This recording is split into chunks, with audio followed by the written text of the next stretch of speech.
Well, hello, it's good to have you with us again today. We're looking at eschatology, the study of the end times. And we're doing so because these times look like they're very close. When we look around and see all that is going on in the world today, evil things that the Bible said would increasingly happen in the last days, we can't help but wonder how long before Jesus calls a halt to it all. There's an increase in wars and natural disasters, breaking down of society, attacks on the godly institutions of marriage and the family, increasing persecution upon the saints, and great deception taking place, such that, as Isaiah said in chapter 5 and verse 20, woe to those who call evil good and good evil. That is where we're at today. Yet few seem interested in the solution that Isaiah offers in chapter 30, verse 15, where he says, "In repentance and rest is your salvation. In quietness and trust is your strength. But you would have none of it." And so we can see that time approaching of the Great Tribulation, immediately prior to the return of Christ, when Christ comes for the saints, both living and dead, who will be separated from the unbelievers who will be destroyed by his coming and await the great white throne judgment.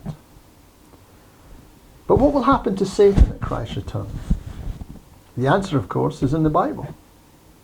Revelation 20:1-3 says, "And I saw an angel coming down out of heaven, having the key to the abyss, and holding in his hand a great chain.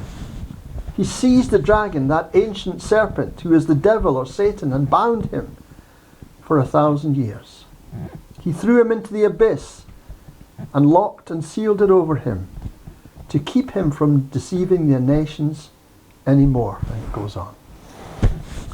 The angel is none other than Jesus Christ, as he comes at his second coming.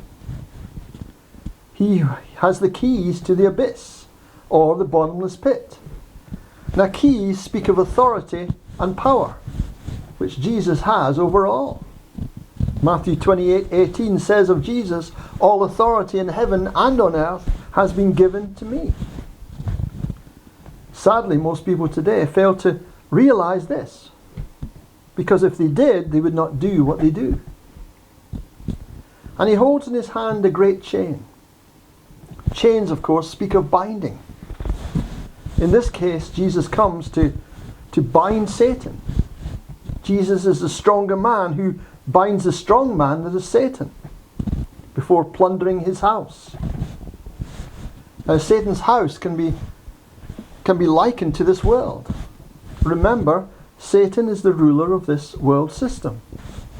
That's why things are the way that they are. Though, of course, we're all individually responsible for how we live and what we do. But Christ comes to plunder, to spoil this evil system that we see today, and to deliver people from the kingdom of darkness into the kingdom of light. I pray that you will discover this for yourselves.